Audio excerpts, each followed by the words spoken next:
यदिद्धे सर्वमे आप्नोति सर्वं जयते शतमानं वाचतायश पुरुषश्चतेन्द्रिय आयुष्ये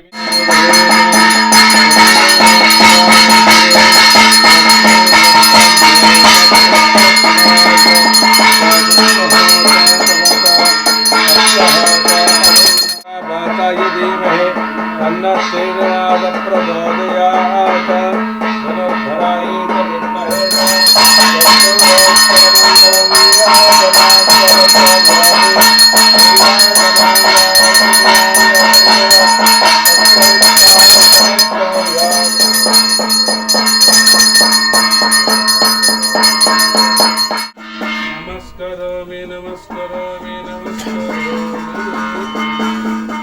ನಾಡಿನ ಸಮಸ್ತ ಜನತೆಗೆ ದೀಪಾವಳಿ ಹಬ್ಬದ ಶುಭಾಶಯಗಳು. ದೀಪಾವಳಿ ಅಂದರೆ ಒಂದು ಬೆಳಕಿನ ಹಬ್ಬ. ದೀಪ, ಆ ಜ್ಯೋತಿ ಇದೆಯಲ್ಲ, ಅದು ಜ್ಞಾನದ ಸಂಕೇತ. ಪ್ರತಿಯೊಬ್ಬರು ಜೀವನದಲ್ಲಿ ಜ್ಞಾನ ಅನ್ನೋದಿರಬೇಕು. ಜ್ಞಾನ ಅನ್ನೋದಿದ್ದರೆ ಅವರ ಜೀವನ ಪರಿಪೂರ್ಣತೆಯಿಂದ ಕೂಡಿರುತ್ತದೆ. ನಾವು ವಿದ್ಯೆ ಅನ್ಬೋದು, ಅಥವಾ ಒಂದು ಪರಿಪೂರ್ಣವಾದಂಥ ಶಕ್ತಿ ಅಂತ ಹೇಳ್ಬೋದು, ದೀಪದ ಸಂಕೇತ ಅಂತ ಹೇಳ್ಬೋದು. ಆ ಜ್ಞಾನಾರ್ಜನೆ ಅನ್ನೋದಿದೆಯಲ್ಲ, ಅದು ಮನುಷ್ಯನ ಜೀವನಕ್ಕೆ ಬೇಕು. ಇವತ್ತಿನ ಕಾಲಘಟ್ಟದಲ್ಲಿ ಪ್ರತಿಯೊಬ್ಬರೂ ಕೂಡ ವಿದ್ಯಾವಂತರಾಗಿರ್ತಾರೆ. ವಿದ್ಯಾವಂತರಾದರೂ ಕೂಡ ನಮ್ಮ ಒಂದು ಸಂಸ್ಕೃತಿ ಸಂಸ್ಕಾರಗಳನ್ನ ಇಟ್ಕೊಂಡು ನಾವು ಜೀವನವನ್ನು ಮಾಡಿಕೊಂಡ್ರೆ ಅದಕ್ಕೆ ತಕ್ಕದಾದಂಥ ಫಲ ಭಗವಂತ ನೀಡ್ತಾನೆ ಅಂತ.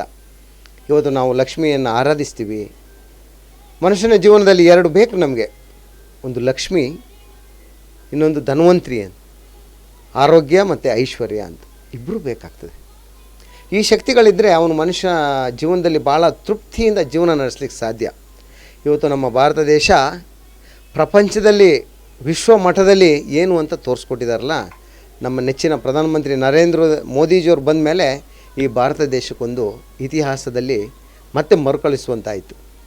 ಇವತ್ತು ನಮ್ಮ ಬೆಂಗಳೂರಿನಂಥ ಮಹಾನಗರದಲ್ಲಿ ನಮ್ಮ ಸಂಸ್ಥೆ ಶ್ರೀ ರಾಘವೇಂದ್ರ ಫೈನಾನ್ಸ್ ಕಾರ್ಪೊರೇಷನು ಸುಮಾರು 24 ವರ್ಷಗಳಿಂದ ಒಂದು ಸಹಕಾರ ಕ್ಷೇತ್ರದಲ್ಲಿ ತನ್ನದೇ ಆದಂಥ ರೀತಿಯಲ್ಲಿ, ಫೈನಾನ್ಸ್ ಅಂದರೆ ಬಡ್ಡಿಯ ಒಂದು ಸಂಸ್ಥೆ ಇಲ್ಲೇ ಇಲ್ಲ, ನಿಯತ್ತಾಗಿ ನ್ಯಾಯ ರೀತಿಯಲ್ಲಿ ನಾನು ನನ್ನ ಜೊತೆಲಿರುವಂಥ ಹುಡುಗರು, ಸಿಬ್ಬಂದಿ ವರ್ಗದಲ್ಲೂ ಎಲ್ಲ ಸುಮಾರು 100 ಯುವಕರು ನಾವೆಲ್ಲ ಸೇರಿಕೊಂಡು ಒಂದು ಒಳ್ಳೆಯ ರೀತಿಯಲ್ಲಿ ಯಾರು ಓದಿದ್ದಾರೆ ಯುವಕರು, ಯುವಶಕ್ತಿಗಳು ಓದಂಥವರಿಗೆ ನಾವು ಬಂಡವಾಳನ ಕೊಟ್ಟಿದ್ದೀವಿ.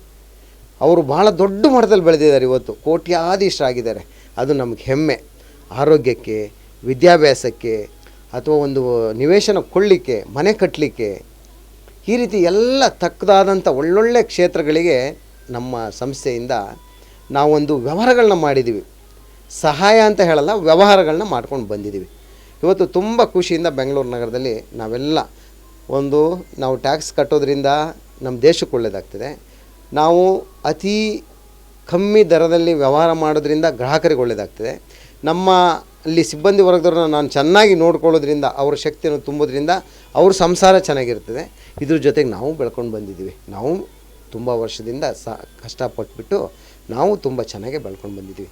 ಈ 4 ದಿಕ್ಕಿನಲ್ಲಿ ನಾವು ಕೆಲಸಗಳನ್ನ ಮಾಡಿಕೊಂಡು ಇವತ್ತು ಯಾರ ಹತ್ರನೂ ನಾವು ಸಾಸಿವೆ ಕಾಳಷ್ಟು ಕೆಳಮಟ್ಟದಲ್ಲಿ ನೋಡ್ಕೊಂಡಿಲ್ಲ. ಒಂದು ಉತ್ತಮವಾದ ರೀತಿಯಲ್ಲಿ ಈ ಒಂದು ಬೆಂಗಳೂರಿನಂಥ ಮಹಾನಗರದಲ್ಲಿ ಹೆಗ್ಗಳಿಕೆಯಿಂದ ನಮ್ಮ ಸಂಸ್ಥೆ ಇವತ್ತು ಭಾಳ ಉತ್ತಮ ರೀತಿಯಲ್ಲಿ ಸಮಾಜದಲ್ಲಿ ಸೇವೆ ಸಲ್ಲಿಸ್ತಿದೆ.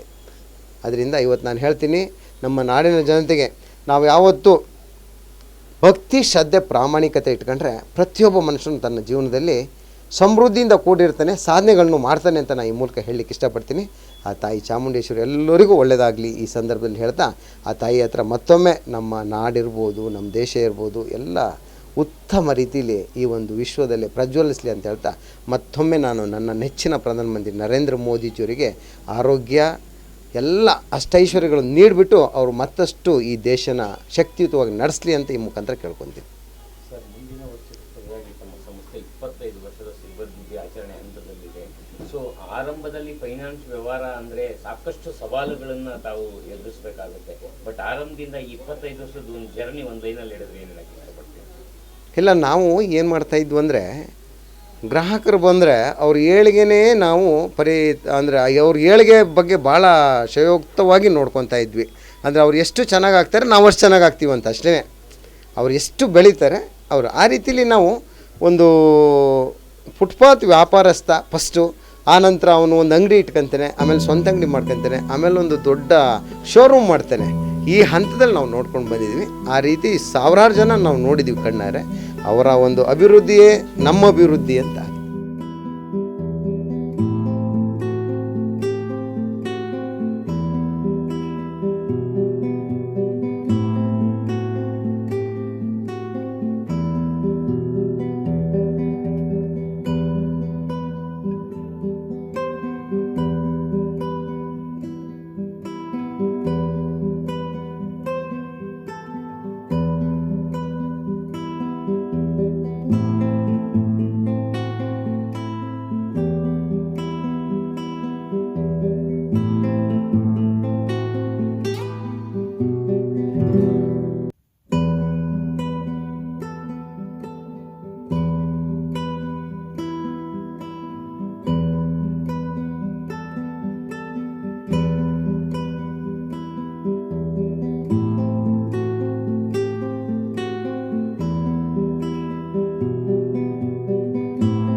परमपुरुषाय परमात्मने परकर्म मंचन्त्वाणि संवर